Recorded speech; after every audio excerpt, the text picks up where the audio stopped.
ഇപ്പൊ ഉദാഹരണം നമ്മുടെ ചെങ്കിസ് ഖാൻ അല്ലെങ്കിൽ ഗംഗിസ് ഖാന്റെ നാടാണ് മംഗോളിയ.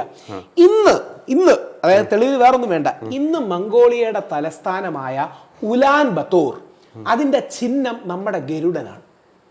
നമ്മുടെ ഗരുഡൻ എന്ന് പറഞ്ഞാൽ പക്ഷിയോ ഈഗിളോ അല്ല, GARUDA, ഗരുഡയാണ് അവരുടെ ചിഹ്നം. ലോകത്തെ ഏറ്റവും വലിയ മുസ്ലിം രാജ്യമാണ് ഇന്തോനേഷ്യ. ഇന്തോനേഷ്യയിലെ ഏറ്റവും സെലിബ്രേറ്റ് ചെയ്യപ്പെടുന്ന ഉത്സവങ്ങളിൽ ഒന്നാണ് രാമായണം. ഇന്തോനേഷ്യയിലെ കറൻസി നോട്ടുകളിൽ പൂണൂൽധാരിയായ ഗണപതിയുണ്ട്.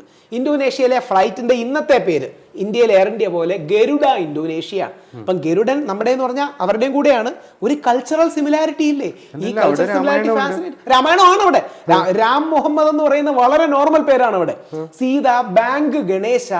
അപ്പൊ ഈ കൾച്ചറിനെ എക്സ്പ്ലോർ ചെയ്യുന്നത് ഹിസ്റ്റോറിക്കലി അതിനൊക്കെ എക്സ്പ്ലനേഷൻ ഉണ്ടല്ലോ. അല്ല, എക്സ്പ്ലനേഷൻ എല്ലാത്തിനും ഉണ്ട്. ആ എക്സ്പ്ലനേഷൻ തരണമെന്ന് മാത്രമേ പറഞ്ഞുള്ളൂ.